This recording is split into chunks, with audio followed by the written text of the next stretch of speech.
हम ही को कातिल कहेगी दुनिया, हमारा ही कत्ले आम होगा। हम ही को कातिल कहेगी दुनिया, हमारा ही कत्ले आम होगा। हम ही कुएं खोदते फिरेंगे, हम ही पे पानी हराम होगा। हम ही कुएं खोदते फिरेंगे, हम ही पे पानी हराम होगा।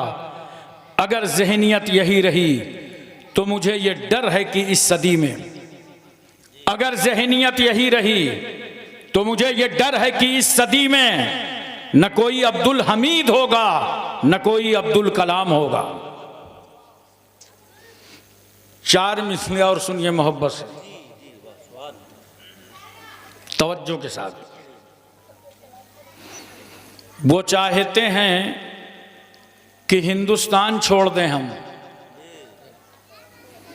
वो चाहते हैं कि हिंदुस्तान छोड़ दें हम। बताओ भूत के डर से मकान छोड़ दें हम? क्या कहने हैं? वाह वाह, बहुत खूब, जिंदाबाद जिंदाबाद, वाह बहुत अच्छे। वाह। बताओ भूत के डर से मकान छोड़ दें हम। अब इस मकाम पे हाथों के आबले देखें, वाह वाह। अब इस मकाम पे हाथों के आबले देखें।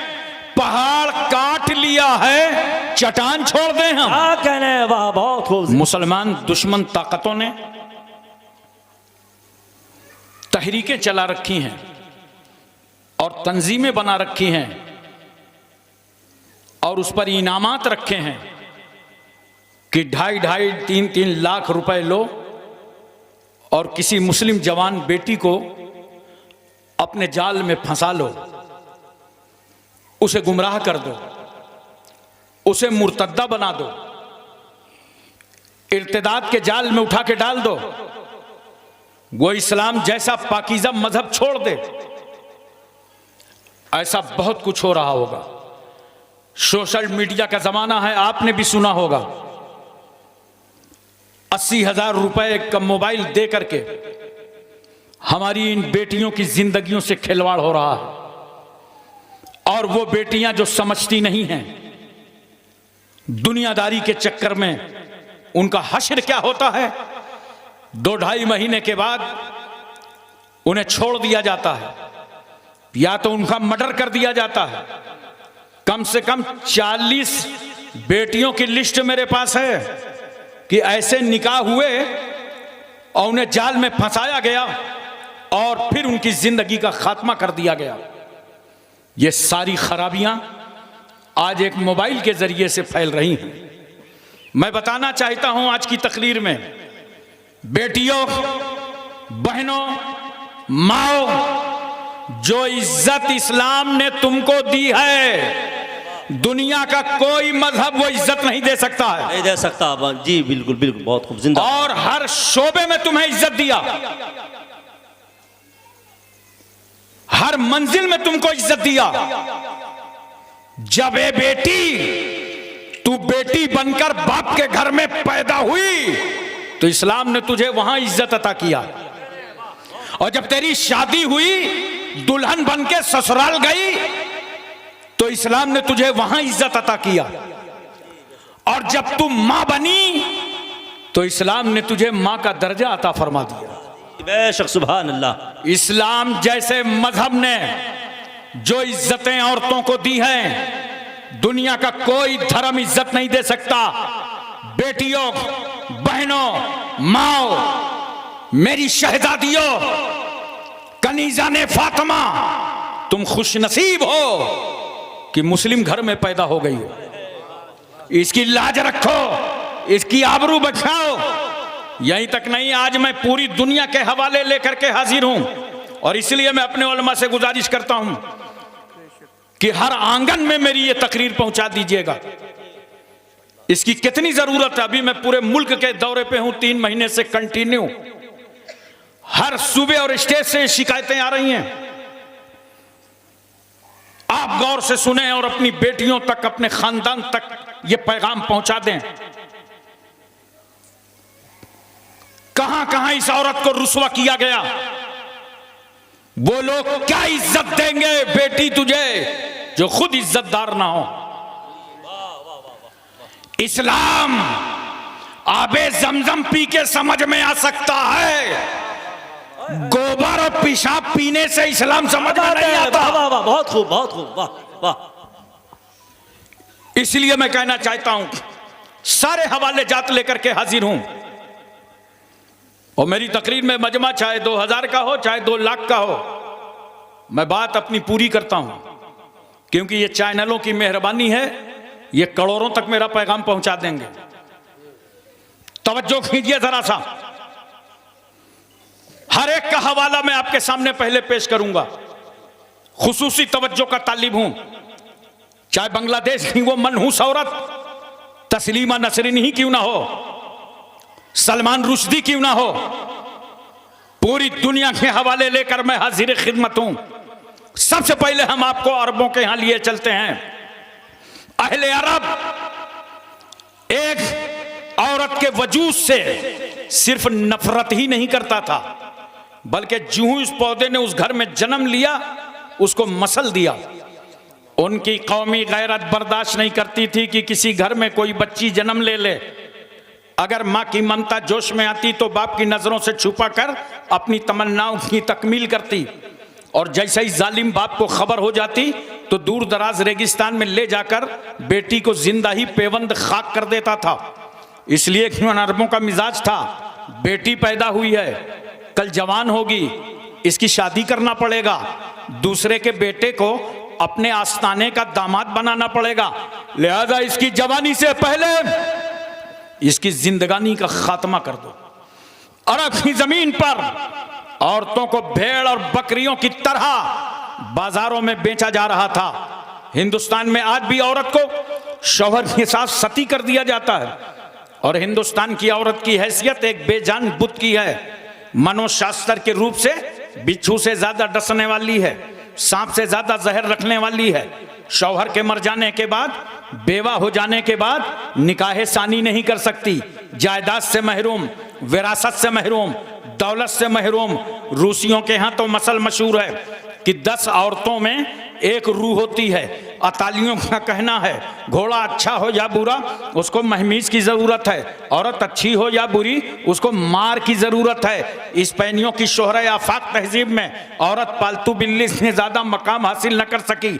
ईरान का हाल चाल यही रहा। यूनान में कल भी गरीब अशखास अपनी बीवियों को कर्ज में दिया करते थे, और वह रूस का बदतरीन माहौल हमारी नज़रों के सामने है। जब कोई बाप अपनी बेटी को अपने सहने चमन से रुखसत करता तो रुखसती के वक्त एक रेशमी कोड़ा लेता और बेटी को मारकर वो कोड़ा दामाद के हवाले कर देता, ले जाओ इसी कोड़े से मेरी बेटी पर जरा यजरबों की गर्दाने गर्दानते रहना। मैं सोच में पड़ गया, जालिम रूसी, ये तो बता बेटी का कसूर क्या था, बेटी की खता क्या थी, बेटी का जुर्म क्या था, बेटी का गुनाह क्या था।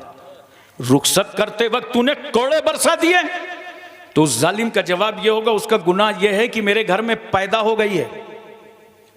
औरत की हैसियत इंतहाई जलील थी। गौतम बुद्ध कहता है औरत एक फरेब है, औरत एक धोखा है।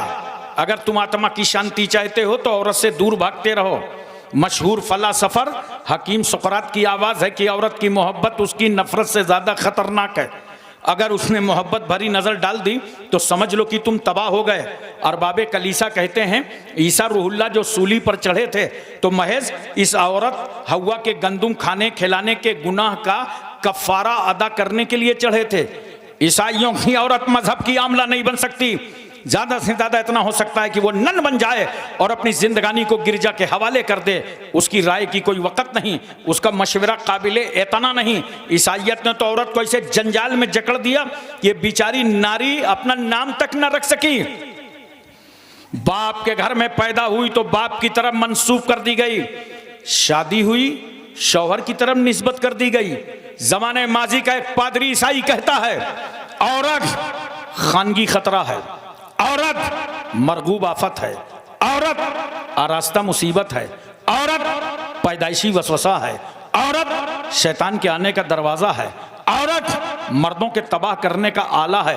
गैर मुस्लिमों का कानून कहता है औरत तकदीर से ज़्यादा ख़राब है, तूफ़ान से ज़्यादा तेज़ है, जहन्नम से ज़्यादा अज़ाबदेह है। आओ आओ बेटियों, ये समाज में औरत तो एक ही थी, मगर एक ही औरत को किसी ने पाप कहा, किसी ने सांप कहा, किसी ने तल्ख कहा, किसी ने सख्त कहा, किसी ने राइन कहा, किसी ने डाइन कहा, किसी ने जहन्नम कहा। अरे ये दुनिया औरत को जहन्नम कर रही है, मगर आओ आओ हम उस रसूल से पूछें जो 12 रबीउल अव्वल दोशंबा के दिन सुबह सादिक शहर मक्का में बीबी आमना की गोद में जलवागर हुआ। या रसूल अल्लाह, औरत के बारे में आपकी क्या बोली है, औरत के बारे में आपका क्या फरमाने अक़दस है, औरत के बारे में आपका क्या इरशाद गिरामी है। तो मेरा रसूल आवाज देता है, गुंबद खजरा से आवाज आती है, ऐ प्यारी उम्मत, औरत जहन्नम नहीं है बल्कि अल जन्नतो तहता अक़दामिल उम्महात। बेशक, सुभान अल्लाह, सुभान अल्लाह। दुनिया ने कहा था औरत जहन्नम है, मगर रहमत आलम सल्लल्लाहु अलैहि वसल्लम क्या फरमाते हैं, ये औरत अगर माँ बन जाए तो इसके कदमों के नीचे जन्नत है। क्या बात है, सुभान अल्लाह, अरे जोर से बोलो सुभान अल्लाह, सुभान अल्लाह, सुभान अल्लाह। माँ के कदमों के नीचे जन्नत है। दुनिया में कोई ऐसा धर्म नहीं। इस्लाम से बरगश्ता होने वाली बेटियों, मुर्तदा होने वाली बेटियों, किसने इतनी इज्जत दी है? मां बनी है औरत तो इस्लाम कहता है इसके कदमों के नीचे जन्नत है। बोलो मां का ये दर्जा, मकाम, मनसब, इज्जत, आबरू, वकार बुलंद पाएगी क्या अमेरिका ने बढ़ाया है? थोड़ा हूं हां तो करो, क्या अफ्रीका ने बढ़ाया है? एशिया, मलेशिया, इंडोनेशिया, सऊदिया, Libya, Cambodia, Korea, Mongolia, Maldives, Bhutan, Singapore, Burma, Brunei, Vietnam, Hispania, Romania, Bulgaria, Czechoslovakia, Yugoslavia, Tanzania, England, Highland, Thailand, New Zealand, आगालैंड, नागालैंड, गोरखालैंड ने बढ़ाया है। माँ के कदमों में जन्नत है। ये इंडिया की बोली नहीं है, ये तो हबीबे किबरिया की बोली है। सुभान अल्लाह। नारे तकबीर, नारे रिसालत, मसलके आला हजरत, मजहब इस्लाम, सानिए गाज़ी मिल्लत, हजरत अल्लामा हाशिम कानपुरी साहब क़िबला, नारे तकबीर, सुभान अल्लाह, सुभान अल्लाह। हजरत जरा तवज्जो कीजिएगा, जिस इस्लाम ने औरत को इज्जत अता की, उस इस्लाम के ताल्लुक से कुरान कहता है इन्न दीन इंदल्लाहिल इस्लाम, बेशक दीन अल्लाह के यहां इस्लाम ही है। इस्लाम ने औरत को रहमत बनाया, इस्लाम ने औरत को बरकत बनाया, इस्लाम ने औरत को नेमत बनाया, और इस्लाम तो खुद ही बरकत बनकर आया है। इस्लाम इंसानियत का दीन है, मानवता का दीन है, बशरियत का दीन है, इखलास का दीन है, अखलाक का दीन है, भाईचारा का दीन है, मसावात का दीन है, अहिंसा का दीन है। ये इस्लाम ही का अखलाक था जिसने अबू बकर को सिद्दीक अकबर बना दिया, उमर को फारूक आजम बना दिया। बेशक, सुभान अल्लाह, सुभान अल्लाह। बहुत कहां हैं वो लोग जो ये कहते हैं इस्लाम तलवार से फैला है? बाजारों में बैठते हो, लोग इतराज करते हैं, गर्दन झुका के चले आते हो। इन उलमाए किराम की सोहबत में बैठा करो, इनसे दीन सीखा करो। इस्लाम तलवार से नहीं फैला, वरना मुझे जवाब दो। दारे अरकम में जब उमर इब्ने खत्ताब ने जाकर रसूलुल्लाह के कदमों पर कलमा पढ़ा था, तो तलवार किसके हाथ में थी? अरे बोलो ना, उमर के हाथ में। तलवार भी लिए थे, मुसलमान भी हो रहे थे, तलवार भी लिए थे, कलमा भी पढ़ रहे थे, नबी की बारगाह में खड़े हो गए। नबी की नजर उमर पर, उमर की नजर नबी पर। नबी ने मुस्कुरा के पूछा, उमर क्या ईमान लाने की उम्र नहीं आई? ये सुनना था कि कदमे रसूल में गिरे का? सरकार पढ़ा दीजिए, अशहदु अल्ला इलाहा इल्लल्लाह अशहदु अन्ना मुहम्मदन अब्दुहु व रसूलुहु। तलवार से इस्लाम नहीं फैल रहा, जो तलवार लेके नबी के कत्ल के इरादे से गया है वो खुद मुसलमान हो रहा है। हमने कहा ए उमर, बड़े जोश में निकले थे, गुस्से में निकले थे, क्या हो गया आपकी तलवार को? उमर कहते हैं ये मेरे लोहे की तलवार थी जिसको नबी के अखलाक की तलवार ने टुकड़े टुकड़े कर दिए। हजरात एक बात और बताओ, बड़ी बातें करने वालों, मैं यही तो समझाना चाहता हूं, खास तौर से मेरी बेटियां सुने और इस पैगाम को अपनी सहेलियों तक पहुंचाएं। आप अपने घरों तक ले जाएं ये पैगाम। इस्लाम जैसा बाबरकत मजहब, पैगंबर इस्लाम की शान जो रहमतुल लिल आलमीन बनकर आए हैं, बताओ मुझे, जवाब दो। समाज में 4 तबके ऐसे होते हैं जो किसी के अकीदतमंद नहीं होते। जैसे दोस्त, साथी, क्लास फेलो। एक साथी अपने साथी का अकीदतमंद नहीं होता। जो हम सबक साथी रहा हो उसको क्या अकीदत होगी उससे? चाहे जितनी बड़ी पोस्ट में आपका साथी पहुंच जाए, IAS हो, वो जिला अधिकारी बन जाए, जब मुलाकात होगी तो बाहों से बाहों डाल देंगे आप, कैसे हो, किस तरह हो, उसे खराब लगेगा। अबे मेरी पोस्ट नहीं समझ रिया, मैं जिला अधिकारी हूं। मगर नहीं, साथी की नजर में तो साथी साथी होता है। इसी तरह बीवी शौहर की अकीदतमंद नहीं होती। इतना खामोश हो नगलिया अकील वालों, लगता है सबकी बीवियां बहुत अकीदतमंद हैं। बोलो, बीवी शौहर की अकीदतमंद नहीं होती। ये हमारे मौलाना गुफरान साहब बैठे हैं, उलमा बैठे हैं। ये जब आपके घर जाते हैं मिलाद शरीफ में, जलसे में, कॉन्फ्रेंस में, आप कितनी इज्जत करते हो। चादर बदल दो, खुशबू फैला दो घर में, आइए हजरत तशरीफ लाइए, सुभान अल्लाह, माशा अल्लाह, मुबारक हो, आइए मुकद्दस कदम रखिए, मुबारक कदम रखिए। बोलो जी जी। लेकिन अभी नहीं, जब मैं चला जाऊं यहाँ से, तब कल इनसे पूछना कि जब ये अपने घर जाते हैं, कभी बीवी बोली आइए आइए मुबारक कदम रख दीजिए, आइए मुकद्दस कदम रख, हजरत जल्दी से आ जाइए, अंदर आ जाइए। कभी बीवी बोली? बीवी की नजर में तो शौहर शौहर होता है। जी जी, वाह। इसी तरह बच्चे बड़ों के अकीदतमंद नहीं होते। देखो जितने बच्चे पीछे हैं, जब सलाम होगा तो सबसे आगे इंक्वायरी करो, आए कहां से? रास्ते से कि तुम्हारी टांगों के अंदर से। इसलिए कि बच्चों को बड़ों से अकीदत नहीं होती। इसी तरह इंडिया में नौकर, अरबों में गुलाम। नौकर कभी मालिक का अकीदतमंद नहीं होता। हाथ बांधे खड़ा है, यस सर, जी सर, हाँ सर, और अंदर ही अंदर कुढ़ रहा है कि 6 बज गया है, छोड़ेगा कब? क्योंकि नौकर को अपने मालिक से अकीदत नहीं होती।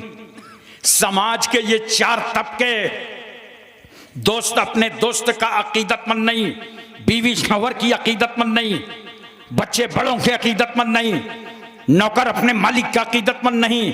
मगर कुर्बान जाओ उस रहमतुल लिल आलमीन पर कि मेरे रसूल ने सबसे पहले अपने करीबी दोस्त सिद्दीक अकबर से कलमा पढ़वाया। सुभान अल्लाह। मेरे रसूल ने अपनी बीवी खदीजतुल कुबरा से कलमा पढ़वाया। मौला अली शेर खुदा की उम्र कितनी है? आला हजरत फाजिले बरेलवी लिखते हैं 8 साल से लेकर के 10 साल तक की। नबी ने पूछा, अली रात में खदीजा को देखा था? हाँ या रसूल अल्लाह, ये हाथ का उठाना, हाथ का बांधना, हाथ का खोलना, पेशानी जमीन पर रख देना, या रसूल अल्लाह ये कौन सा सिस्टम है? पैगंबर फरमाते, अली मैं अल्लाह का नबी बनकर आया हूं, और जिस खुदा ने मुझे नबी बनाया है ये उसकी इबादत का तरीका है। मौला अली कहते हैं पढ़ा दीजिए। वाह, सुभान अल्लाह। ज़ैद इब्ने हारिसा गुलाम हैं, मगर सरकार ने जब इस्लाम पेश किया तो कहते हैं अशहदु अल्ला इलाहा इल्लल्लाह व अशहदु अन्ना मुहम्मदन अब्दुहु व रसूलुहु। पता चला दुनिया में जो किसी का अकीदतमंद नहीं है वो भी रहमतुल लिल आलमीन का अकीदतमंद। बेशक बेशक, बहुत खूब, सुभान अल्लाह, सुभान अल्लाह। हजरात, बड़ी अहमियत की हामिल है मेरी गुफ्तगू, जरा तवज्जो कीजिएगा और घर की बेटियों को समझा दीजिएगा। इस्लाम जैसी इज्जत तुम्हें कहीं नहीं मिलेगी, जी, कहीं नहीं मिल सकती इस्लाम जैसी इज्जत।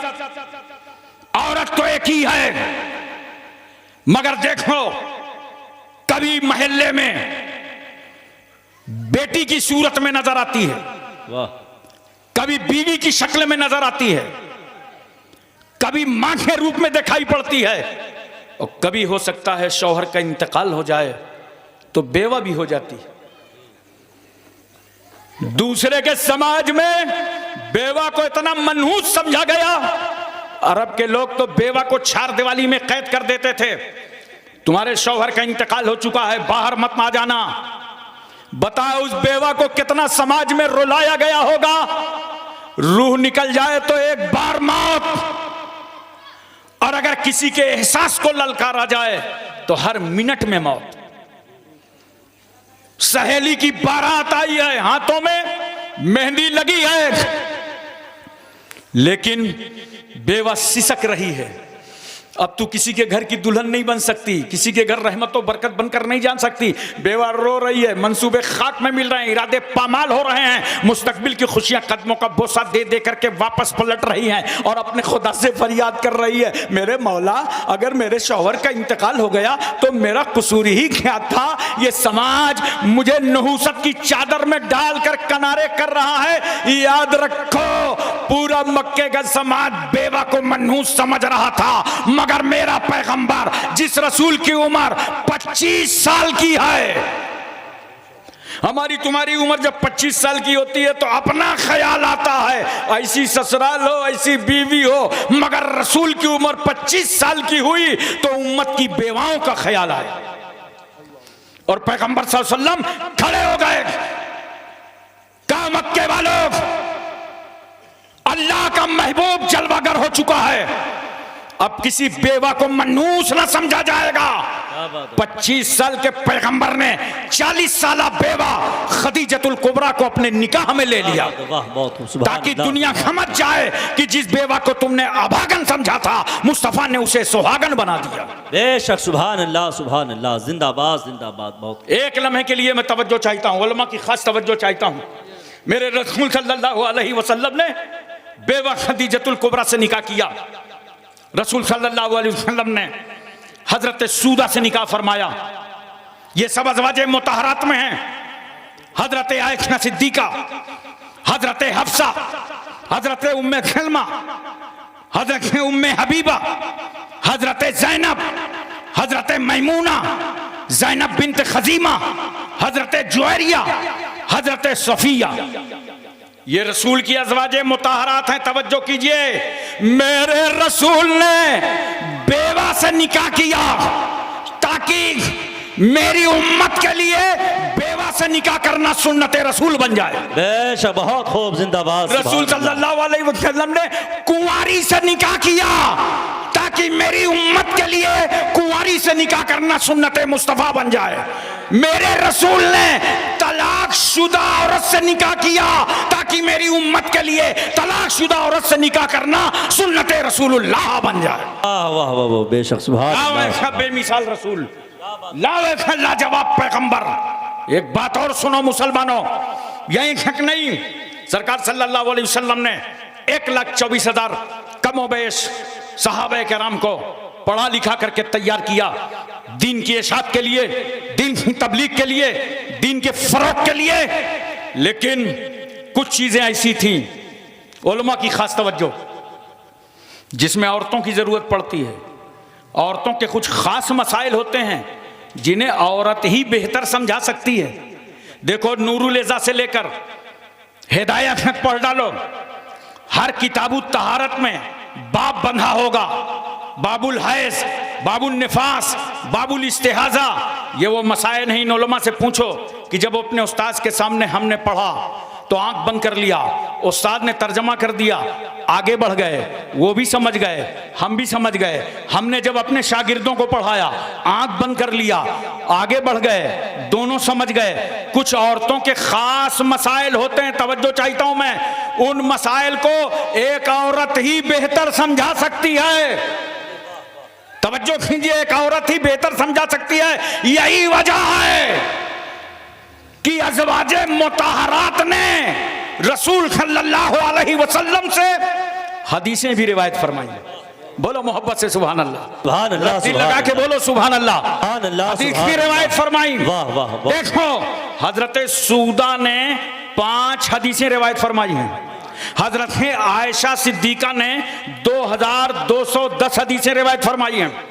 हजरत हफ्सा ने 60 हदीसें रिवायत फरमाई हैं। हजरत उम्मे सलमा ने 378 हदीसें रिवायत फरमाई हैं। हजरत उम्मे हबीबा ने 65 हदीसें रिवायत फरमाई हैं। हजरत ज़ैनब ने 11 हदीसें रिवायत फरमाई हैं। हजरत मैमूना ने 76 हदीसें रिवायत फरमाई हैं। हजरत जुवैरिया ने 7 हदीसें रिवायत फरमाई हैं और हजरत सफिया ने 10 हदीसें रिवायत फरमाई। सुभान अल्लाह, सुभान अल्लाह, बहुत खूब, जिंदाबाद जिंदाबाद, वाह। नोट करो, अज़वाजे मुतहरात के जरिए भी मेरे पैगंबर ने इस उम्मत की औरतों और मर्दों तक इस्लाम पहुंचाया। वरना रसूलुल्लाह घर में हैं, जो पैगंबर फरमा रहे हैं घर से सुन के वही रिवायत करेगा जो रसूलुल्लाह के घर में हो। बोलो, तो अज़वाजे मुतहरात रिवायत कर रही हैं। और इसीलिए हम कहते हैं हजरत आयशा सिद्दीका आलिमा थी, कारिया थी, मुफ्तिया थी। सहाबा किराम हजरत आयशा सिद्दीका से इस्तिफाजा किया करते थे। बोलो मोहब्बत से। और एक बात और सुन लीजिए, उनकी उम्र कम थी, तवज्जो चाहता हूं, उम्र कम थी, कम उम्र में निकाह हुआ, लेकिन रुखसती कब हुई? जब उम्र मुकम्मल हो गई। अरब के मुताबिक जब उम्र मुकम्मल हो गई तब रुखसती हुई। उम्र कम, और जो कम उम्र होता है उसका जहन बहुत अच्छा होता है। इन उलमा से पूछो, हुफ़ाज़ से पूछो, बेशक। अगर अभी किसी 50 साल वाले से कह दिया जाए हाफजा कर लो तो कहेगा नहीं, कोई पोता वोता पैदा होगा तो देखा जाएगा। 50 साल की उम्र में वो हाफजा नहीं कर पाएगा, 40 साल की उम्र में वो हाफजा नहीं कर पाएगा। अगर कर लिया है और उसी को बरकरार रखे तो बहुत बड़ी बात है। लेकिन एक 8 साल के बच्चे को, 7 साल के बच्चे को, 10 साल के बच्चे को, 12 साल के बच्चे को शोबे हिफ्ज़ में बैठा दो, इंशाअल्लाह 3-4 साल के अंदर वो हाफिज़े कुरान बन जाएगा। क्यों? उम्र कम है, जहन अच्छा है। तवज्जो कीजिए, हजरत आयशा सिद्दीका रदियल्लाहु ताला अन्हा से निकाह करना नबी करीम सल्लल्लाहु अलैहि वसल्लम की बेशुमार हिकमतें, मगर मैं अपनी कम इल्मी की बुनियाद पर समझने की कोशिश करता हूँ। कम उम्र से निकाह फरमाया, मुकम्मल उम्र में रुखसती फरमाया, क्योंकि जब उम्र कम होती है दिमाग अच्छा काम करता है। इसीलिए तो हजरत आयशा सिद्दीका ने 2210 हदीसें रिवायत फरमाई। सुभान अल्लाह, नारे तकबीर, नारे रिसालत, सानिए गाज़ी मिल्लत, मसलके आला हजरत। सुभान अल्लाह, सुभान अल्लाह। मेरी बेटियों, तुम बंबई की अदाकारों को ना देखो, सैयदा फातिमा के किरदारों को देखो, उम्मे कुलसुम की जिंदगी देखो, ज़ैनब का नक्शे कदम देखो। आज कितना प्रॉब्लम हो गए ये मोबाइल के जरिए। मोबाइल का इस्तेमाल सही करो। एक सिक्के के 2 रुख होते हैं, एक रुख अगर मिट जाता है सिक्का ही नहीं चलता। दोनों में छपाई जरूरी है। इसी तरह याद रखना, जैसे ये माइक है ना, देख रहे हो, पूरी तवज्जो है, माइक देख रहे हो, माइक से अगर गाना गाया जाए तो लानत, नौटंकी वालों के हाथ में हो तो लानत, साइनुमा के पर्दे घर में हो तो लानत, और इसी माइक से अगर कुरान पढ़ा जाए, हदीस पढ़ी जाए, जी जी, बयान किया जाए, तो यही माइक रहमत है। जी बेशक बेशक। कलम देखना है ना, बोलो, देखो कलम में भी 2 रुख हैं, हाथ देखा करो, ये कलम किसके हाथ में है। कलम अगर गुस्ताखे रसूल के हाथ में आए तो लानत है। यही कलम अगर थानवी के हाथ में हो लानत, अम्बेडवी के हाथ में हो लानत, देहलवी के हाथ में हो लानत, गुस्ताखे नबी के हाथ में हो तो लानत। और यही कलम अगर इमाम आजम के हाथों में हो, इमाम शाफई के हाथों में हो, इमाम मालिक के हाथों में हो, इमाम मोहम्मद के हाथों में हो, यही कलाम अगर मुजद्दिदे अल्फसानी के हाथों में हो, और यही कलाम अगर मुजद्दिदे इस्लाम आला हजरत फाजिले बरेलवी के हाथों में हो, यही कलाम अगर मुफ्ती आजम के हाथों में हो, यही कलाम अगर मुहद्दिस आजम के हाथों में हो, यही कलाम अगर ताजुश शरिया के हाथों में हो, सुभान रहमत।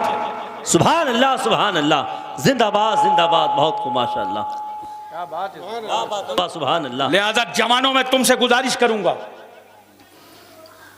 आज मैं सिर्फ तुम्हारे सामने तकरीर करने नहीं आया, मेरे दिल में जो एहसास उठ रहा है, जो मेरी कौम का हाल हो रहा है, जो बर्बादियां सामने खड़ी हैं, उनका एहसास दिलाने तुम्हें भी आया हूं कि खुदा के वास्ते उठो और जागो। अब हाथ में कलम ले लो, कलम से चलेगा सब कुछ। अपने बच्चों को पढ़ाओ। आज हमारे मुल्क में हमारी इज्जत क्या रह गई है? बहुत बड़ी इज्जत थी, 20% मुसलमान हैं। हिंदुस्तान की हर पार्टी चाहती थी बैलेंस वोट है, ये मिल जाए तो हुकूमत बन जाए, और तुम जब चाहते थे हुकूमत बना देते थे, जब चाहते थे बिगाड़ देते थे। लेकिन आज पार्टियां ऐलान कर रही हैं कि हमें तुम्हारा वोट ही नहीं चाहिए। ये चली गई इज्जत वोट की। अब इज्जत को वापस कैसे लाओगे? अगर अपनी अजमत रफ्ता को वापस लाना है तो मैं तुम्हें एक फार्मूला देता हूं। अपने बच्चों को तालीमी मैदान में उतार दो। बच्चों को डॉक्टर बनाओ, इंजीनियर बनाओ, आईएएस बनाओ, पीसीएस बनाओ। जब तुम्हारे बच्चे डॉक्टर होंगे, इंजीनियर होंगे, आईएएस होंगे, तो तुम्हारे दरवाजों पे फिर भीड़ लगी होगी, तुम्हारे दरवाजों पे फिर मजमा लगा होगा। अपने बच्चों को पढ़ाओ, बच्चों को तालीम दो। बहुत सारे लोग समझते हैं कि पढ़ने लिखने से होगा क्या। हम लोग जब छोटे छोटे थे तो यही लोग समझाते थे, पढ़ने लिखने से क्या होगा, नौकरी तो मिलेगी नहीं। भेजे में भरते थे, नौकरी तो मिलेगी नहीं। अब मुझे एक बात बताओ, 140 करोड़ का मुल्क है हिंदुस्तान, और नौकरी कितने लोग करते हैं? 6 करोड़। तो क्या पूरा भारत नौकरी ही करेगा? याद रखना, नौकरी की नीयत से इल्म नहीं हासिल किया जाता, नौकरी की नीयत से नहीं पढ़ा जाता। अल इल्म नूरुन, इल्म रोशनी है और जेहालत अंधेरा है। जेहालत में अंधेरों से निकल के उजाले में आओ। जब तुम नौकरी की नीयत से नहीं पढ़ोगे, इस नीयत से पढ़ोगे कि अंधेरे से उजाले में आ जाएं, बड़ा फर्क हो जाएगा तालीम में, बड़ा फर्क। देखो, जो लोग नौकरी की नीयत से पढ़ते हैं, तवज्जो चाहता हूं, जब नौकरी नहीं मिलती तो पंखे में लटक जाते हैं। अरे बोलो ना, फांसी लगा लेते हैं। बहुत मेहनत किया था, यहां तक पहुंचे, नौकरी नहीं मिले, अपना वजूद मिटा लेते हैं। लेकिन एक बात बताओ, कभी पूरे भारत में तुमने दस्तारबंदी के बाद, दस्तार फजीलत के बाद, हाफिज आलिम मुफ्ती होने के बाद किसी आलिम दीन को देखा कि खुदकशी किया हो? नहीं। वाह, क्या बात है। अरे बोलो भाई, वाह वाह। किसी हाफिज कुरान को देखा? किसी कारिय कुरान को देखा? क्यों? उसने नौकरी की नीयत से पढ़ा ही नहीं है, उसने तो पढ़ा है दीने मुस्तफा की नीयत से, अल्लाह की रजा के लिए पढ़ा है। नौकरी मिले तब भी रजा इलाही के लिए काम, ना मिले तब भी काम। तनख्वाह ज्यादा हो तब भी दीन की बात, तनख्वाह कम हो तब भी दीन का काम। बेशक, सुभान अल्लाह, सुभान अल्लाह, बहुत खूब, जिंदाबाद जिंदाबाद, वाह। इसलिए दोस्तों, रोटी, कपड़ा, मकान, इसका शौक कम कर दो। अगर 4 जोड़े कपड़े सिलवाते हो साल में, 2 ही जोड़े सिलवा के काम चला लो। क्यों? अभी तुम्हारे 2 जोड़े कोई नहीं देखेगा, पढ़ रहे हो। और अगर इसी तरह जिंदगी गुजार दिया, पढ़ाई न की, तरक्की न किया, तो समाज तुमसे मुतालबा करेगा कि हर शादी में कपड़े बदल के आओ, और तुम्हारी आमदनी है नहीं तो शर्म से चकनाचूर हो जाओगे। अगर ये जिंदगी किफायत शारी से गुजार दोगे और पढ़ाई के मैदान पे आगे आओगे, तो इंशाअल्लाह अगर तुमने 15 साल मेहनत कर दी पढ़ने में, तो 80 साल तक मुस्कुरा के जिंदगी गुजारोगे। इसलिए पढ़ाई की तरफ रग़बत दिलाओ।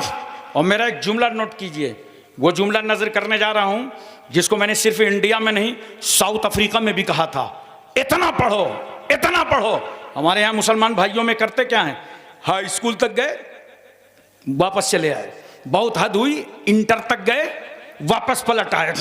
इंटर में फेल हो गए, माँ के पास गए, मुंह बना के बैठ गए। माँ ने पूछा क्या हुआ बेटा? अम्मा फेल हो गए। माँ डांटने लगी तो कहता नहीं समझो तो तासुब का जमाना है। अबे ये नफरत फैला रहा है, जबरदस्ती का प्रोपगंडा कर रहा है। हाई स्कूल और इंटर के इम्तिहान, ये कंपटीशन का दौर है। तेरा नाम थोड़ी बताया जाता है, रूल नंबर से काम होता है। मेहनत किया नहीं और बता रहा है कि मुसलमान थे इसलिए फेल कर दिए गए। नहीं, मुसलमानों अपनी औलादों को मेहनत से पढ़ाओ और इतना पढ़ाओ कि अपने वतन की जरूरत बन जाओ। अगर तुम अपने वतन की जरूरत बन गए तो सदरे जमहूरिया तुम ही बनाए जाओगे। हजरात, में अर्ज कर रहा था, दोनों पहलू देखो। मोबाइल देखा है ना, मोबाइल का हाल तो यह है कि मेरा ख्याल है कि हर 2 आदमी पर एक मोबाइल होगा। मैं हैदराबाद दारुस्सलाम गया था रबीउल अव्वल शरीफ में, ओवैसी साहब ने दावत दी थी तकरीर करने के लिए। तो हैदराबाद का हाल यह है कि हर 4 आदमी पर एक पीर, इतने पीर हैं कि हर 4 पर एक पीर का एवरेज। मुजफ्फरपुर बिहार गया तो वहां हर 3 आदमी पर एक पीर। इस तरीके से ये मोबाइल का एवरेज है, हर 2 आदमी पे एक मोबाइल, 3 आदमी पे एक मोबाइल, मोबाइल पे मोबाइल। बोलो है कि नहीं है? अच्छा ठीक है, रखो मोबाइल, बस दोनों रुख इस्तेमाल करो। मोबाइल के जरिए सबसे ज्यादा इस वक्त झूठ बोला जा रहा है, नहीं बोला जा रहा? अच्छा खासा नगलिया अकील में वो फोन किया, देखा किसका है, समझ गए मतलब का नहीं है। उसने कहा, अरे अब्दुल्ला भाई कहाँ हो? मैं नगलिया अकील आ रहा हूं। अरे मैं तो निकल गया मुरादाबाद। देखा कैसा झूठ बोल रहा है। घंटी बजी, 2-4 घंटी तो नजरअंदाज कर दिया। तीसरी घंटी में बच्चे से कहा, बेटा बहुत देर से भेजा खा रहा है, फोन उठाओ और इसको बोलो पापा चार्जिंग में लगा के चले गए। बच्चे ने फोन उठाया, हाँ अंकल, हाँ बेटा, कहाँ है पापा? अंकल पापा कह रहे हैं ये बहुत देर से भेजा खा रहा है, इसको बता दो कि पापा चार्जिंग में लगा के चले गए। देखा, तुमने अपनी औलाद को घर में झूठ सिखाया, मोबाइल के इस्तेमाल में झूठ सिखा दिया। बोलो कितना झूठ बोला जा रहा है मोबाइल के जरिए से। नोट करो मुसलमानों, आज इसी मोबाइल के जरिए से न जाने रिश्ते कहां से कहां हो रहे हैं। मैं चाहता हूं कि तुम अपनी बेटियों के हाथ में और बेटों के हाथ में बिला जरूरत मोबाइल मत दो। उनको अगर प्रोजेक्ट देना देखना है, निकालना है, उतनी जरूरत पर दो और पासवर्ड लगा दो, उसके बाद मोबाइल पर तुम खुद कब्जा कर लो, बिला जरूरत मत दो। रिश्तेदारियां बताइए रामपुर के इलाके में हैं, हम तो आपको नहीं कहेंगे, कानपुर की मिसाल दे रहे हैं। हम कानपुर में एक जगह निकाह पढ़ा रहे थे, बारात कहां से आई? भोपाल से।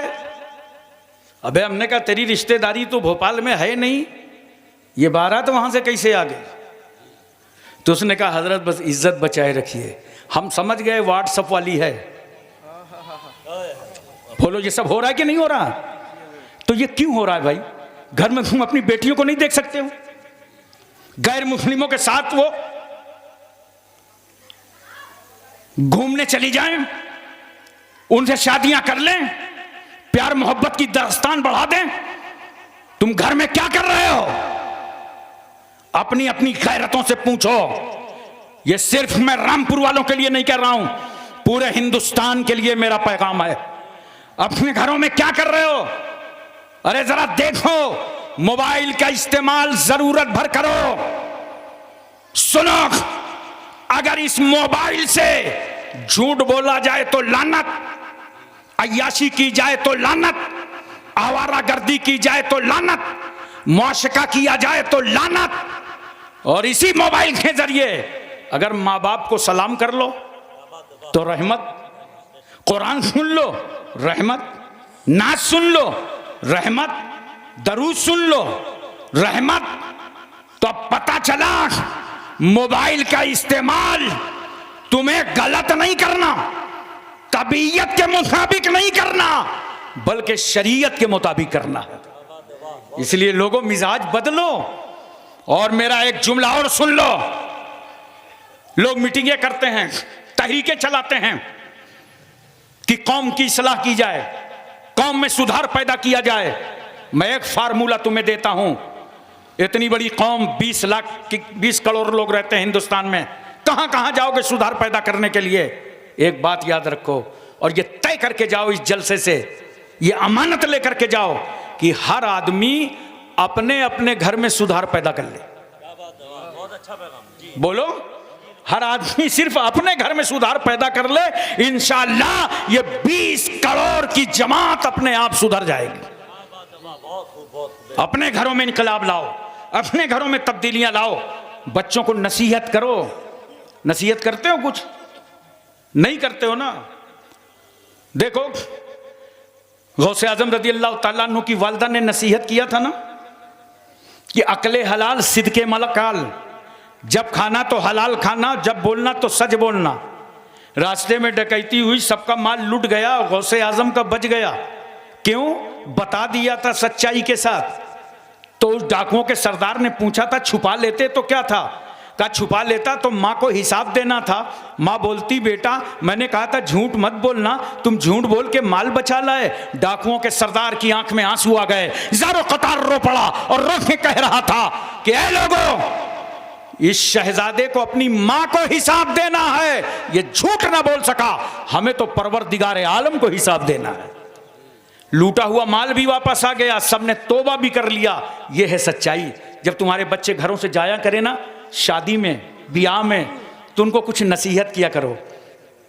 ये नहीं कि बढ़िया लोफड़ पट्टी बना दिया, डिजाइन बढ़िया बना दिया, पाउडर ऑर्डर खूब लगा दिया। नहीं, जब तुम्हारा बेटा तुम्हारे घर से जाए तो उसको नसीहत करो, बेटे शादी में जा रहे हो, निगाह नीची करके जाना। अरे बोलो ना सुभान अल्लाह, निगाह नीची करके जाना। और बीच रास्ते में अगर कोई पत्थर पड़ा हो ना तो उसे उठा के तुम किनारे फेंक देना, उसके किनारे रख देना। देखो स्पेन का वो चौराहा मुझे याद है कि एक पादरी गुजर रहा था, उसने देखा चौराहे पे भीड़ लगी है। लोगों से पूछा ये मजमा कैसे लगा है? कहा मजमा इसलिए लगा है कि यहाँ से एक 80 साल का बूढ़ा गुजर रहा था, वो पत्थर पे टकरा गया, गशी तारी हुई, मर गया। पादरी ने कहा मरने वाले को मैं भी देखना चाहता हूँ, चलो शौक से देखो। पादरी जब उस लाश पर पहुंचा तो उसकी आंखों में आंसू बह रहे थे और वो ज़ारो कतार रो रहा था। लोगों ने कहा क्यों रो रहे हो, क्या बात है? कहा रो इसलिए रहा हूं कि मरने वाले तू पत्थर से टकरा के मर गया। लगता ऐसा है कि इस रास्ते से कोई मुसलमान नहीं निकला। लोगों ने पूछा मुसलमान निकला होता तो क्या रास्ता बदल देता, मलकुल मौत का रूट बदल देता? का रास्ता तो न बदलता, मगर बीच रास्ते में जो पत्थर पड़ा था, अगर मुसलमान निकला होता तो इसे उठा करके वो किनारे कर देता। अपनी औलादों को नसीहतें किया करो, भूल गए हो अच्छे तरीके बताया करो। बेटे बड़े मिल जाएं तो ताजीम करना, छोटे मिल जाएं तो उन पर शफकत करना। पिछली बहुत सारी बातें हम भूलते चले जा रहे हैं, इसलिए तबाहियां हमारे साथ ज्यादा आ रही हैं। पहले सब्जी खरीदने जाते थे ना बाजार, तो पूरा झोला भर गया, सब्जी खरीद लिया। बोलो, तो सब्जी वाला क्या करता था? थोड़ी सी हरी धनिया, थोड़ी सी मिर्चा, पुदीना पेमेंट लेने के बाद अलग से डाल देता था। तो आप बहुत खुश हो जाते थे, अरे यार बड़ा अच्छा आदमी है, इतनी मिर्ची और धनिया इसने अलग से दे दिया। जानते हो ये तरीका उसका क्या है? इसको इंडिया में तो कहेंगे कस्टमर को खुश करना, लेकिन हकीकत ये है इस्लाम ने कहा है मोमिनों को खुश रखो। हुजूर महबूब इलाही लिखते हैं कि मुझे एक खत मिला था जिसमें लिखा था बाजार में इतनी कीमती चीज कोई नहीं है जितनी कीमती चीज एक मोमिन के दिल को राहत पहुंचाना। दूध लेने जाते थे, दूध वाला नापता था, उसके बाद थोड़ा सा, अरे बताओ ना यार, थोड़ा सा बढ़ा देता था तो आप खुश हो जाते थे। जी जी। घर में अच्छा खाना पकता था, खीर पकती थी, सालन पकता था, तो थोड़ा सा पड़ोसी के यहाँ भिजवा देते थे, यही ना।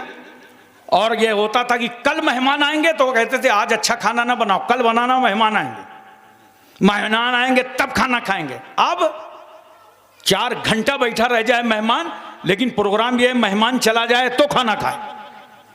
मुंबई चले जाओ तो घंटों वो चाय पिलाता रहेगा, आधा घंटे में चाय पिलाता रहेगा, खाना नहीं खिलाएगा।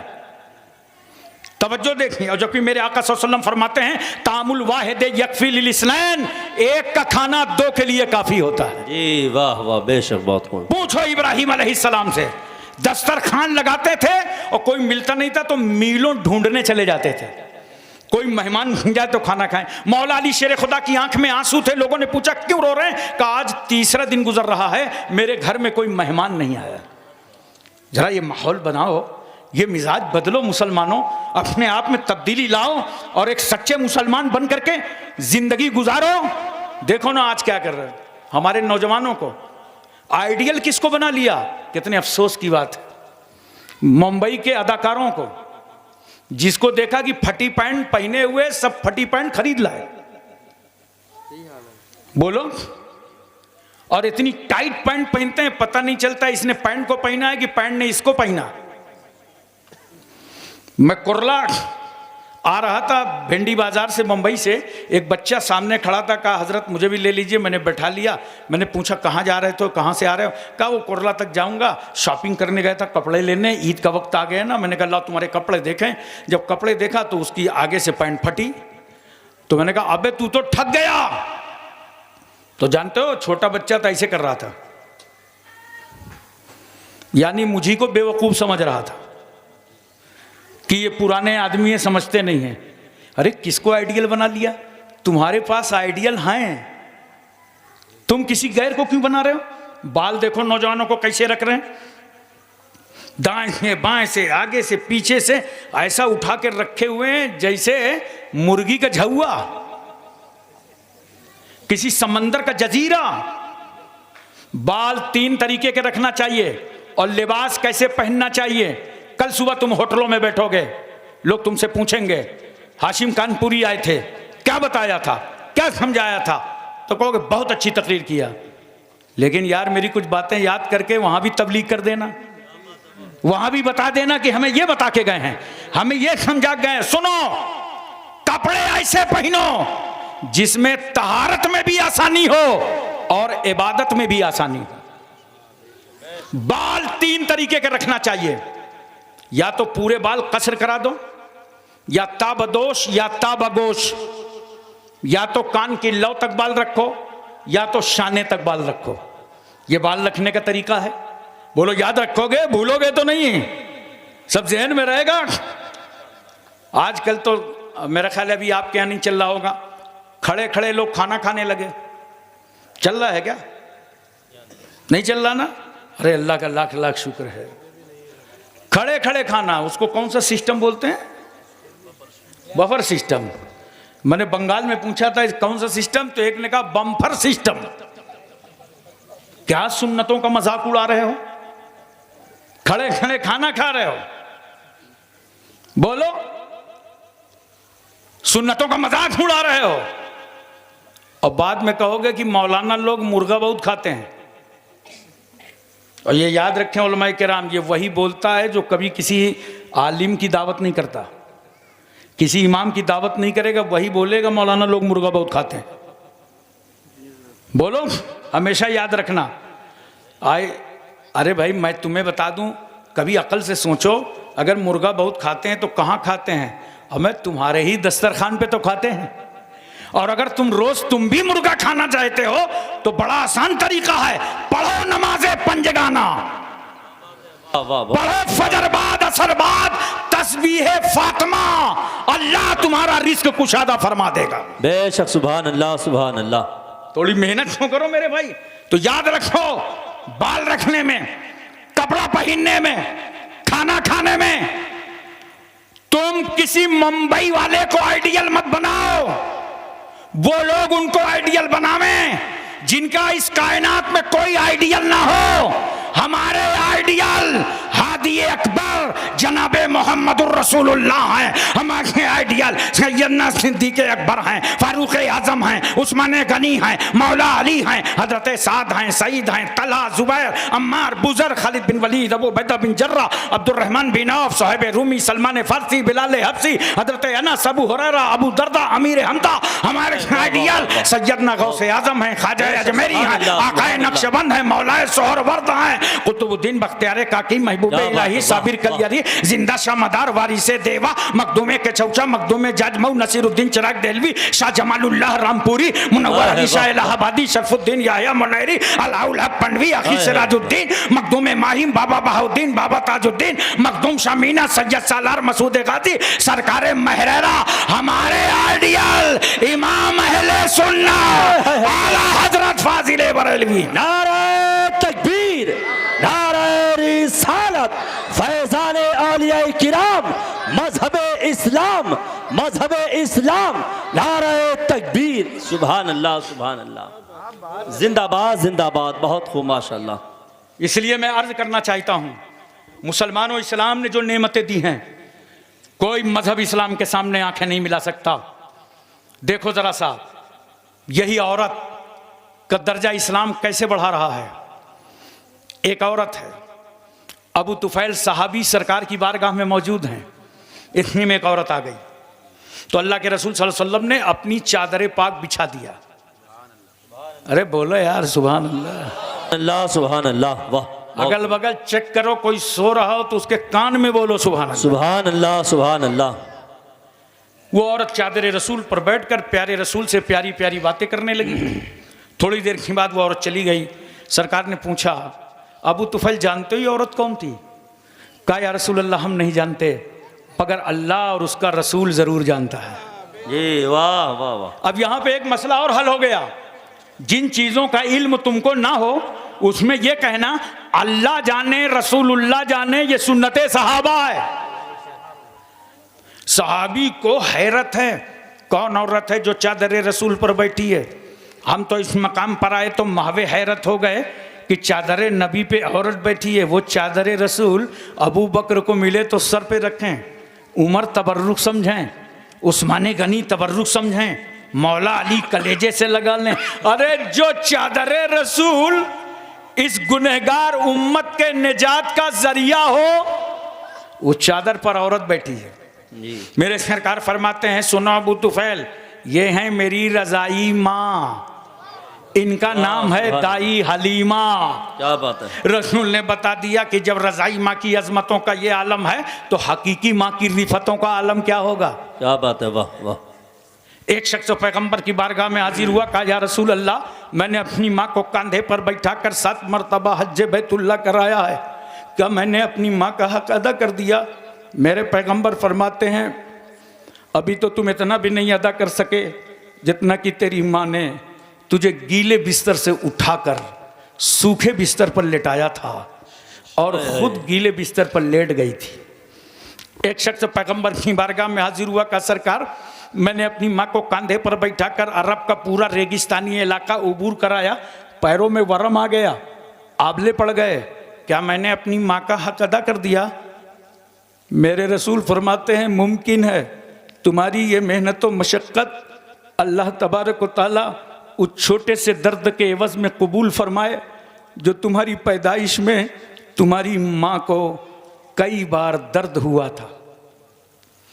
इस्लाम की बेटियों, इस्लाम की शहजादियों, आओ माँ बनने के बाद इस्लाम कितना दर्जा बढ़ा रहा है, कितने मर्तबा बुलंद कर रहा है।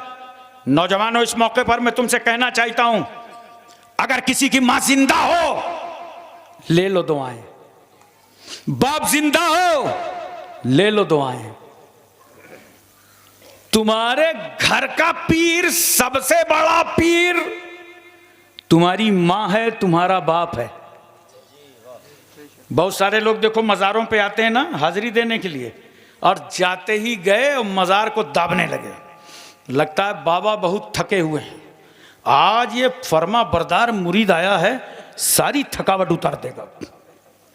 सुनो, मज़ारों को जा करके दावा ना करो, ये जाहिलाना रस्में हैं, बल्कि सुन, अगर साहिबे मज़ार के सदके में तुझे खुदा से कुछ लेना है तो मज़ार जाने से पहले अपनी माँ के पैर दबा के जाया करो, अपने बाप के सर में तेल डाल करके जाया करो। जब माँ बाप को राजी करके जाओगे और वहां दुआ करोगे तो तुम्हारे हाथ समटने ना पाएंगे। बाबे इजाबत से दुआ टकरा जाएगी, इसलिए कि ये वो बंदा दुआ कर रहा है जिसकी माँ भी राजी है, बाप भी राजी है। लो अब तो वली राजी हो गया, जब वली राजी हो गए तो अल्लाह का रसूल राजी हो गया, और जब रसूल राजी हो गए तो अल्लाह राजी हो गया। बेशक बेशक, बहुत खूब, जिंदाबाद जिंदाबाद, वाह सुभान अल्लाह। बहुत सारे लोग जानते हो, मैं एक बात बताऊं, नौजवानों का कुछ का मिजाज बदल जाता है, शादी होने के बाद उनकी बोली ही बदल जाती है। कल तक जिस माँ को माँ कहते थे उसको बुढ़िया कहने लगे, और जब 10 बजे 11 बजे 8 बजे घर आते हैं ना, 1 किलो मिठाई का डब्बा लेके वहीं से झांकते हैं कि माँ तो नहीं देख रही, बाप तो नहीं देख रहा, निगाह बचाया, बीवी के कमरे में चले गए। मैं तुमसे पूछता हूं नौजवानों, ये 1 किलो मिठाई का डब्बा तुमने किसकी नजर से बचाया? किसकी नजर से बचाया? मां की नजर से? अरे देख, उसके हाथ तो लरज रहे होंगे, इस उम्र में तो वो उठ नहीं पाती होगी। नादान, अगर मां के हाथ में लाके डब्बा रखा होता तो मां तो न खाती, लेकिन उसके हाथ लग जाने से मिठाई की मिठास बदल जाती। माँ बाप की निगाहों को इस तरह धोखा देने वालों, बाप की तुम टूटी लाठी नहीं बनवा पाते, कुत्तों और बिल्लियों को दूध पिलाते हो, मां की आंख का टूटा चश्मा नहीं, टाइम पर उनकी दवाइयां नहीं। बदलो आपको, वरना ये इंतकाम खुदा की कुदरत इस जमीन पर तेरी औलाद के साथ तुझसे लेगी। जरा तवज्जो कीजिएगा, ले लो दुआ, मां बाप की दुआ ले लो। आज तक मैंने दुनिया में कामयाब आदमी नहीं देखा कि कामयाब हो गया हो और उसके साथ मां बाप की दुआ ना हो। कामयाब वही हुआ है जिसको मां ने उठा करके झोली दुआ दे दी हो, बाप ने जिसे दुआ दे दी हो, वही इस समाज में कामयाब नजर आता है।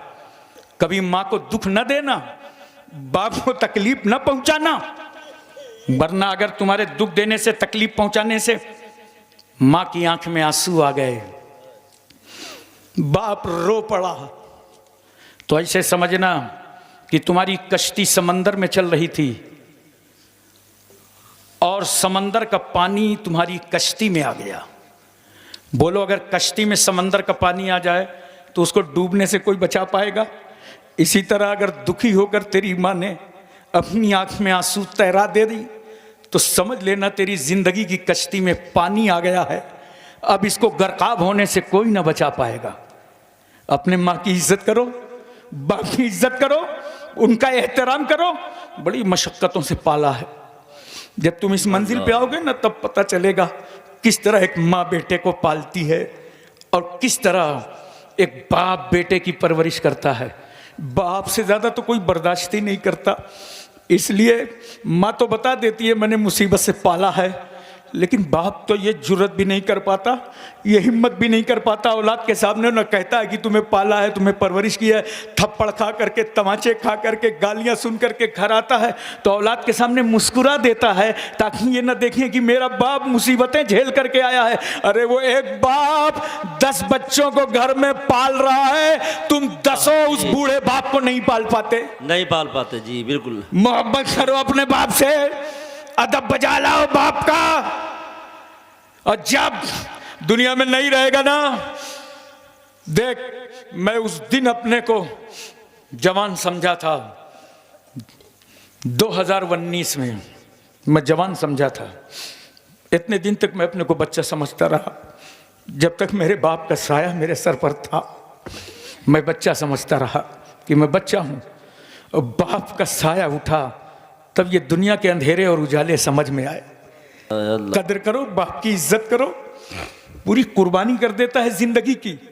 शुगर उसको हो जाए, हार्ट अटैक की बीमारी उसको पैदा हो जाए, ब्लड प्रेशर उसको हो जाए, टीवी उसको हो जाए, तमाम बलाएं उसको झेल ले, बदन में दर्द, हाथ में दर्द, कमर में दर्द, ये क्यों पैदा होता है? ये आल औलाद के लिए वो बेतहाशा मशक्कतें करता है, आराम को आराम नहीं समझता।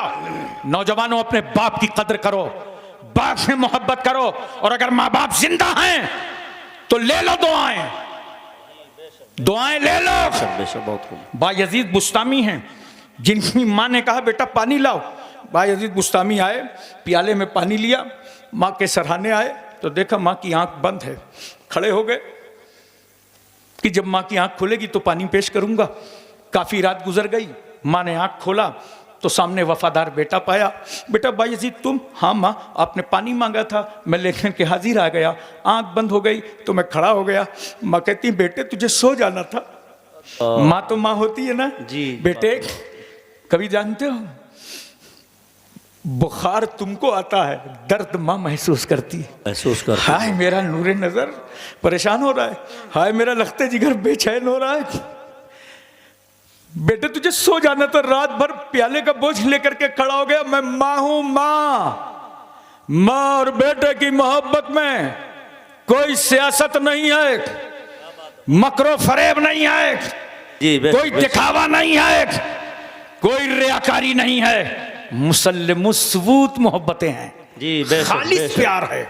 मेरे लाल तू सो जाता, मैं जगा लेती, बेदार कर लेती। बायजीद बुस्तामी की आंख में आंसू आ गए। का इज्जत माब माँ, रिफत माब माँ, तकद्दुस माब माँ, इस्मत माब माँ। ये तो रात भर एक प्याले का बोझ ही लेकर मैं हाथ में खड़ा रह गया। ए माँ, अगर मैं सर पटक पटक कर तुम्हारे कदमों पे मर जाऊं तब भी मैं तुम्हारे सारे एहसान का बदला क्या, उस छोटे से एक दर्द का बदला नहीं समझ सकता जो मेरी पैदाइश में मेरी पैदाइश में आपको कई बार दर्द हुआ था। अरे जो बेटे के रोने पर रोए वो माँ, जो बेटे के सोने पर सोए वो माँ, नींद की मिठास में गुम हो। बच्चा तड़प जाए तो माँ नींद को झटक दे, रोते हुए बच्चे को कलेजे से लगाकर सफेद खून पिला पिला कर फिर सुला दे। हम गंदगियां देख कर ठहर नहीं पाते, वो माँ रात रात भर उठाती रहती है। जिसने 9 महीने तक पेट में रखा वो माँ, जिसने 2 साल तक अपनी छाती का दूध पिलाया वो माँ, जिसने उंगली पकड़ करके चलना सिखाया वो माँ। हाय इतना प्यार करने वाली माँ। 2 लफ्ज बहुत मशहूर है समाज में, एक मौजू एक मोहमल। जैसे माँ एक मौजू मानादार है और वाँ एक मोहमल है, इसी तरह पानी वानी, पानी मौजू है और वानी मोहमल है, बेमाना। मगर कुर्बान जाओ माँ की मोहब्बत पर। देख माँ का प्यार जब तेरी जुबान से निकला वानी। तू बचपन में पानी कहाँ बोला था जी, वानी बोला था। माँ का प्यार देख। इस मोहम्मल को माँ ने मौजू बना डाला कि मेरा बेटा पानी मांग रहा है, मेरा बेटा पानी मांग रहा है। तू अगर आंगन में गिरा तो दौड़ी गोद में लेकर तेरे आज़ा पे तेल की मालिश करके, जिसने आज़ा को कुव्वत बख्शा वो माँ है। आए है वाह। जिसने रस्म में बिस्मिल्लाह खानी कराया वो माँ, जो तेरे लिए रोती रही वो माँ। और देख जब तेरी पैदाइश का वक्त आया, महल्ले की औरतें जमा हो गईं, देखें पैदा होना किसे है, लड़की है लड़का, आंख खड़ी है या चपटी है, गोरा है या काला है, समाज और खानदान ये देखता है। मगर कुर्बान जाओ उस माँ पर। जानती हो माँ क्या देखती है? माँ ये नहीं देखती है कि लड़की है कि लड़का है, गोरा है कि काला है, कैसा है, नहीं। माँ कहती है घर वालों से खाली इतना बता दो पैदा होने वाला जिंदा है कि नहीं। आए है वाह वाह, क्या बात है, बहुत खूब। जिंदाबाद जिंदाबाद। सांसें ले रहा है कि नहीं ले रहा? मेरा नूरे नजर, मेरी लखते जिगर, मेरी बेटी, मेरा बेटा कोई हो, ये बताओ सांसें चल रही हैं कि नहीं? वाह वाह। इतना प्यार करने वाली माँ इतनी मोहब्बत करने वाली माँ बायजीद बुस्तामी कह रहे हैं, माँ तुमने तो इतनी कुर्बानियां दी हैं, मैं रात भर प्याले का बोझिल तो लेकर के खड़ा रह गया, तुमने तो 9 महीने तक मुझे अपने पेट में रखा है, 2 साल तक का छाती का दूध पिलाया है, मैंने तुम पर कोई एहसान नहीं किया। हाँ माँ, अगर अपने बेटे की ये अदा पसंद आ गई है तो बस जुबान खोलो, दुआ दे दो। बेशक, सुभान अल्लाह सुभान अल्लाह। नारे तकबीर, नारे रिसालत, अज़मत वालिदैन, अज़मत वालिदैन, सुभान अल्लाह सुभान अल्लाह। माँ ने जुबान खोला, दुआ दे दिया। ऐ अल्लाह, जो बेटा बायजीद बनकर आया था, मौला उसे वापस होने से पहले तू अपना वली बना ले। सुभान अल्लाह। माँ की दुआ थी, बाबे इजाबत से टकरा गई, अल्लाह ने मनसबे विलायत अता फरमा दिया। यह है माँ का दर्जा। मैं बेटियों तुमको यही तो बता रहा हूं, माँ बनोगी तो इतने मर्तबे इस्लाम देगा। अब वहां कुछ नहीं है, नार है, शक्कर है, जहन्नम है, इसके अलावा कुछ नहीं है। इस्लामी मजहब ही तुम्हें जन्नती बना सकता है। तुम्हारे कदमों में जन्नत की गारंटी इस्लाम ही दे रहा है। देखो जरा सा और सुनो, शादी होती है बेटियों, फिर देखो तुम्हारा दर्जा क्या बुलंद होता है। सरकार सल्लल्लाहु अलैहि वसल्लम क्या फरमाते हैं, यतीम है वो शौहर जिसकी बीवी ना हो, और यतीम है वो बीवी जिसका शौहर ना हो। सरकार सल्लल्लाहु अलैहि वसल्लम ने हमको और आपको नजरिया अता फरमाया, ए लोगों, हमारे तुम्हारे घर जो औरत आती है, बीवी आती है, तो सिर्फ बीवी बनकर नहीं आती, वो रहमत और बरकत बनकर आती। मगर बहुत सारे लोग तो समझते हैं कि झाड़ू बर्तन के लिए आई है, और अगर कहीं जहेज कम लाई तो आप न्यूज़ सुनेंगे कि एक स्टोव दुर्घटना में बहू की मृत्यु हो गई। जानते हो ये स्टोव हमेशा बहू पे फटता है, वो बुढ़ीवा सास पे नहीं फटता जो सुपारी काट काट खाती रहती। और हमने अखबारात पढ़े, न्यूज़ सुना है, रसायल देखें, स्टोव पर मरने वाली बेटी का नाम शमसुन्निसा, कमरुन्निसा, जैबुन्निसा, जमीला नहीं मिला, सुशीला मिला है। और अगर शाजो नादिर मिल भी जाए तो इसका कोई एतबार नहीं है। मगर जब एक बेटी को जहेज के लालचियों ने आग में झोंक दिया, घासलेट डालकर, मिट्टी का तेल डालकर, जहेज के पुजारियों ने उसे मौत के घाट उतार दिया, तो हम हिंदुस्तानी हैं, ख्वाजा गरीब नवाज के छत्र छाया में रहते हैं। हमारा एहसास जाग उठा।